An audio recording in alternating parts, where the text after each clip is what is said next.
This time it's for real. Really?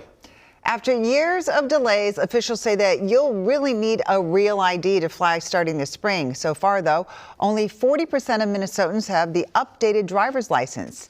As the deadline nears, what do you need to get a real ID? Good question. Kirsten Mitchell explains which documents can keep your trips on track. Do you have a real ID yet? Not yet. We were actually waiting till after we got married, and then that way we just do it both at the same time. First passed by Congress in 2005, the Real ID rollout will soon finally be enforced nationwide. It's basically so that we know who you are, have proper identification, and so you need to prove and have supporting documents to say you're really who you say you are. So that's the really main purpose of having a real ID. Starting May 7th, Minnesotans ages 18 and older will no longer be able to use their standard driver's license to fly domestically or enter certain federal facilities.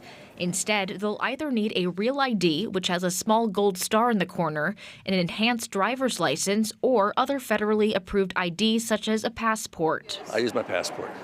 It's actually the best piece of ID.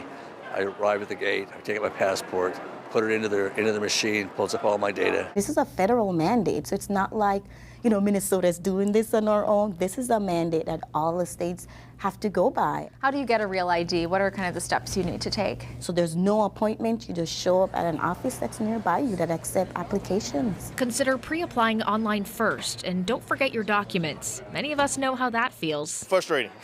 Very frustrating. Big inconvenience. Here's what you need for a real ID. You need one document that proves your full name, your date of birth, and your legal presence. Such as a passport or birth certificate. We ask you to know your social security number. Most people do know that.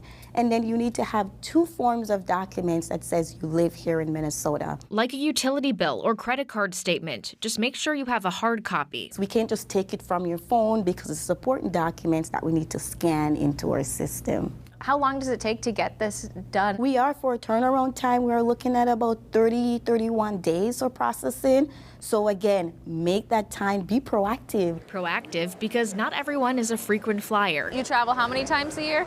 220 flights. And unexpected trips can come up. With photojournalist Jose Pascual, Kirsten Mitchell, WCCO News. If you're bringing a utility bill, make sure that it is not more than a year old. There are time limits on some documents.